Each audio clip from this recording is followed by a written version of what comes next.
Bom dia, Senhor! Hoje lendo 1 João, capítulos 1, 2, 3, 4 e 5. Senhor, hoje lemos a primeira carta de João, o discípulo amado de Jesus. Ele teve sua vida transformada, afinal foi chamado Filho do Trovão. Imaginem como devia ser.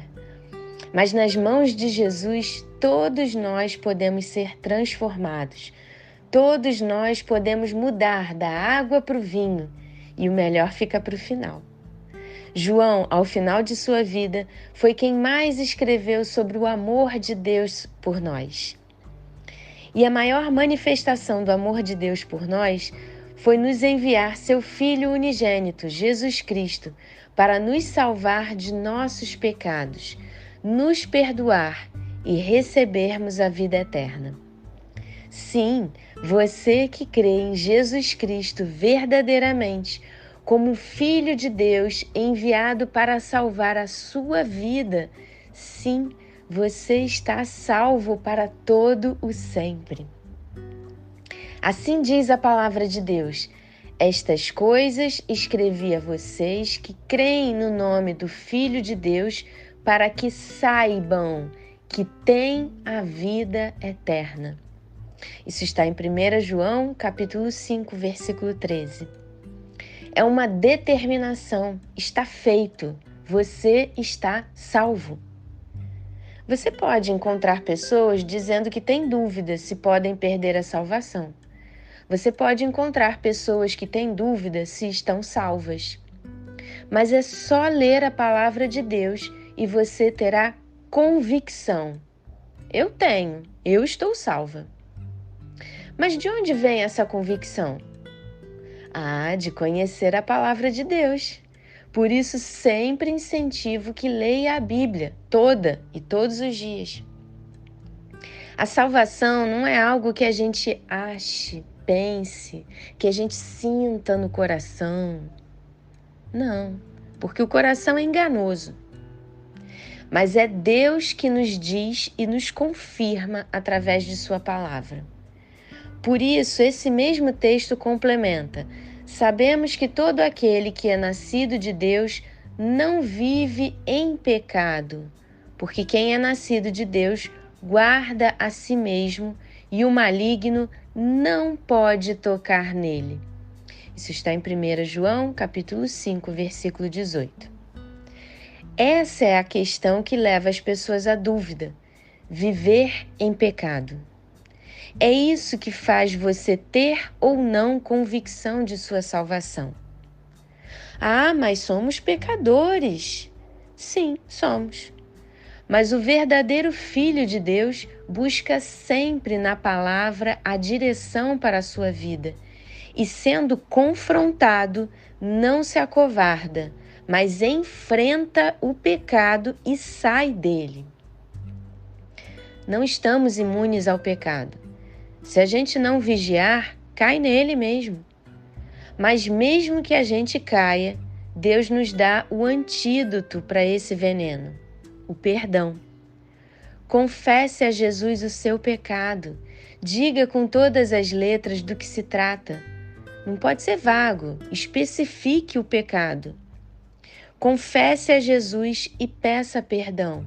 E mude. Meus filhinhos, escrevo-lhes estas coisas para que vocês não pequem. Mas se alguém pecar, temos advogado junto ao Pai, Jesus Cristo, o justo. E ele é a propiciação pelos nossos pecados. E não somente pelos nossos próprios, mas também pelos do mundo inteiro. Isso está em 1 João, capítulo 2, versículos 1 e 2. Então, a questão é essa: viver pecando. Pode ocorrer de um filho de Deus pecar, mas um filho de Deus não vive pecando. Entenderam a diferença? Todo aquele que permanece nele, Jesus, não vive pecando. Todo aquele que vive pecando não o viu, nem o conheceu. Isso está em 1 João, capítulo 3, versículo 6. Então é isso. Se vive pecando, não conheceu Jesus verdadeiramente e por isso não está salvo. É por isso que podemos reconhecer que há pessoas dentro da igreja e que não estão salvas, porque vivem pecando, não querem largar o pecado. Todo aquele que é nascido de Deus não vive na prática de pecado, porque nele permanece a semente divina. Esse não pode viver pecando, porque é nascido de Deus. Isso está em 1 João, capítulo 3, versículo 9. Lembram da parábola do semeador? Mateus, capítulo 13. É a semente divina. No solo fértil, a palavra de Deus encontra lugar, germina, floresce e dá fruto. E o maior fruto em nós é refletirmos o amor de Deus. Eu sugiro, para variar, que você leia 1 João inteirinha. Também está escrito: aquele que diz, eu o conheço, mas não guarda os seus mandamentos, esse é mentiroso e a verdade não está nele. Mas quem guarda a sua palavra, quem obedece, nele verdadeiramente tem sido aperfeiçoado o amor de Deus. Isso está em 1 João, capítulo 2, versículos 4 e 5. Vejam que a palavra é contundente. Guardar ódio no coração por alguém, não perdoar. Quem diz estar na luz, mas odeia o seu irmão, está nas trevas até agora. Quem odeia o seu irmão está nas trevas, anda nas trevas e não sabe para onde vai, porque as trevas lhe cegaram os olhos. Isso está em 1 João, capítulo 2, versículos 9 e 11. Por isso, em Efésios, capítulo 4, versículos 26 e 27, está escrito: fiquem irados e não pequem. Não deixem que o sol se ponha sobre a ira de vocês. Não deem lugar ao diabo. Deus sabe de nossos instintos, de nossos impulsos, mas é por isso que precisamos orar pelo fruto do Espírito em nós. Domínio próprio, paciência, mansidão. Leia em Gálatas, capítulo 5, versículo 22. Senhor, obrigada porque sua palavra é poderosa, tem tudo o que a gente precisa para nos manter firmes em Ti, Jesus.